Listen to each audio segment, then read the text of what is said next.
Quand on est arrivé là-bas maintenant, on nous a braqués, ils ont pris tout avec nous, ils ont des armes pour nous menacer. S'ils te disent de faire quelque chose, tu ne fais pas, on te met une balle au pied, puis tu n'as pas la chance aussi, tu meurs, puis on te laisse avant, on continue le chemin. Arrivé sur le désert aussi, il y a des corps. On ne sait pas c'est quel corps, mais on a vu aussi des corps là-bas. Mais c'est des gens qui ont été tués là-bas. On a dormi là-bas dans le froid. Et mon ami, on est resté là-bas jusqu'à... Après maintenant, nous on a essayé de marcher. Nous on va marcher pour partir là-bas. On a marché. On est parti jusqu'à... On a marché au moins 30 ou 50 km comme ça. Si on arrête une voiture, il ne gare pas. Si on arrête une voiture, il ne gare pas. Si on arrête une voiture, il ne gare pas. Si on arrête une voiture, il ne gare pas. Bon, on n'avait plus de l'eau. L'eau était finie. C'est vrai. Je fais les vidéos pour sensibiliser. Mais à un moment donné, là, ce n'est pas la sensibilisation qu'on mange. À un moment donné, là, il faut dire la vérité aussi. Et je dis la vérité. Quelqu'un qui est capable de passer sur l'eau, il sait que c'est entre la vie et la mort. Où il s'en sort, il meurt. Quelqu'un qui est capable d'aller passer dans le désert, vous pensez que c'est simple? C'est parce que dans son pays, là, à gauche, à droite, il n'y a rien.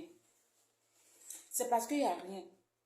On est là, on dit non, en Côte d'Ivoire, venez. Parce qu'il y a beaucoup d'Ivoiriens qui sont dans cette situation aujourd'hui. Quand on passe, on nous traite des poissons. Les pays arabes, les Arabes, là, quand on passe, on nous traite de poissons. Parce que c'est toujours nous, on meurt dans l'eau. C'est toujours nous, on meurt dans l'eau. On finit les études, il n'y a pas de travail. On finit, il faut avoir bras long pour travailler. Tu veux financer tes projets, il n'y a pas l'argent. Tu t'en vas à la banque, tu veux retirer de l'argent, quand on te prête de l'argent pour financer tes projets, on ne te donne pas. Si tu n'as pas long bras, on ne te donne pas. Tout ça là, vous ne regardez pas. Venons en Côte d'Ivoire. Et ils ont envie de se retourner en Côte d'Ivoire. Tout le monde, nous tous. Mais on se retourne en Côte d'Ivoire là-haut. On va manger quoi? Les graviers?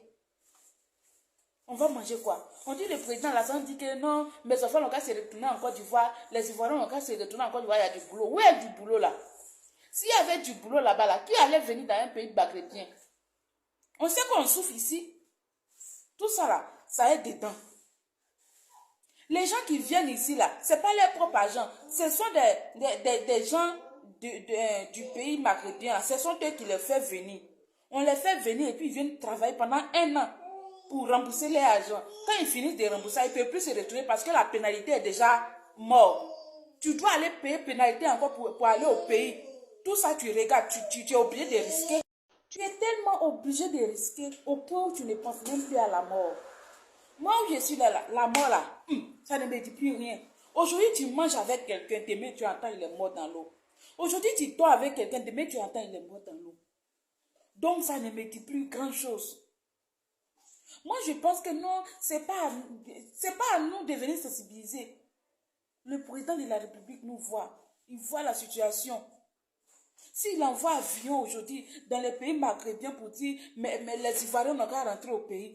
Mais au moins, il n'a qu'à au moins mettre dessus les Ivoiriens qui vont rentrer au pays. Parce que quand tu sors même de ton pays là, tu vois à quel point ton pays est important. Tu sais ce que tu vas aller faire et puis tu vas t'en sortir dans ton pays. Mais à quel argent?